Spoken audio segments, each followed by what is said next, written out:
धनतेरस की पौराणिक कथा। एक समय भगवान विष्णु मृत्यु लोक में विचरण करने के लिए आ रहे थे। तब लक्ष्मी जी ने भी उनसे साथ चलने का आग्रह किया। तब विष्णु जी ने कहा कि यदि मैं जो बात कहूँ तुम अगर वैसा ही मानो तो फिर चलो। तब लक्ष्मी जी उनकी बात मान गई और विष्णु के साथ भूमंडल पर आ गई। कुछ देर के बाद एक जगह पर पहुंचकर विष्णु जी ने लक्ष्मी जी से कहा कि जब तक मैं न आऊं तुम यहाँ ठहरो, मैं दक्षिण दिशा की ओर जा रहा हूँ, तुम उधर मत आना। विष्णु जी के जाने पर लक्ष्मी जी के मन में कौतूहल जागा कि आखिर दक्षिण दिशा में ऐसा क्या रहस्य है जो मुझे मना किया गया है, और भगवान स्वयं चले गए। लक्ष्मी जी से रहा न गया और जैसे ही भगवान आगे बढ़े लक्ष्मी जी भी पीछे पीछे चल पड़ी। कुछ ही आगे जाने पर उन्हें सरसों का खेत दिखाई दिया जिसमें खूब फूल लगे थे। सरसों की शोभा देखकर वह मंत्रमुग्ध हो गई और फूल तोड़कर अपना श्रृंगार करने के बाद आगे बढ़ी। आगे जाने पर एक गन्ने के खेत में से लक्ष्मी जी गन्ना तोड़कर चूसने लगी। उसी क्षण विष्णु जी आए और यह देख लक्ष्मी जी पर नाराज होकर उन्हें श्राप दे दिया कि मैं तुम्हें इधर आने को मना किया था, पर तुम न मानी और चोरी का अपराध कर बैठी। अब तुम इस अपराध के जुर्म में इस किसान की 12 वर्ष तक सेवा करो। ऐसा कहकर भगवान उन्हें छोड़कर क्षीर सागर चले गए। तब लक्ष्मी जी उस गरीब किसान के घर रहने लगी।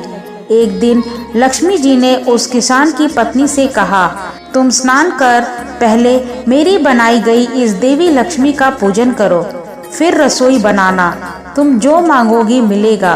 किसान की पत्नी ने ऐसा ही किया। पूजा के प्रभाव और लक्ष्मी की कृपा से किसान का घर दूसरे ही दिन से अन्न, धन, रत्न, स्वर्ण आदि से भर गया। लक्ष्मी ने किसान को धन धान्य से पूर्ण कर दिया। किसान के 12 वर्ष बड़े आनंद से कट गए। फिर 12 वर्ष के बाद लक्ष्मी जी जाने को तैयार हुई। विष्णु जी लक्ष्मी जी को लेने आए तो किसान ने उन्हें भेजने से इनकार कर दिया। तब भगवान ने किसान से कहा कि इन्हें कौन जाने देता है, यह तो चंचला हैं, कहीं नहीं ठहरती, इनको बड़े बड़े नहीं रोक सके। इनको मेरा श्राप था, इसलिए 12 वर्ष से तुम्हारी सेवा कर रही थी। तुम्हारी 12 वर्ष सेवा का समय पूरा हो चुका है। किसान हठपूर्वक बोला कि नहीं, अब मैं लक्ष्मी जी को नहीं जाने दूंगा। तब लक्ष्मी जी ने कहा कि हे किसान, तुम मुझे रोकना चाहते हो तो जो मैं कहूँ वैसा करो।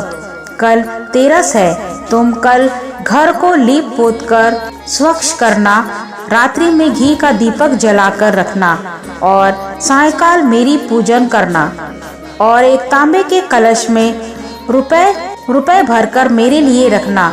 मैं उस कलश में निवास करूंगी, किंतु पूजा के समय मैं तुम्हें दिखाई नहीं दूंगी। इस एक दिन की पूजा से वर्ष भर मैं तुम्हारे घर से नहीं जाऊंगी।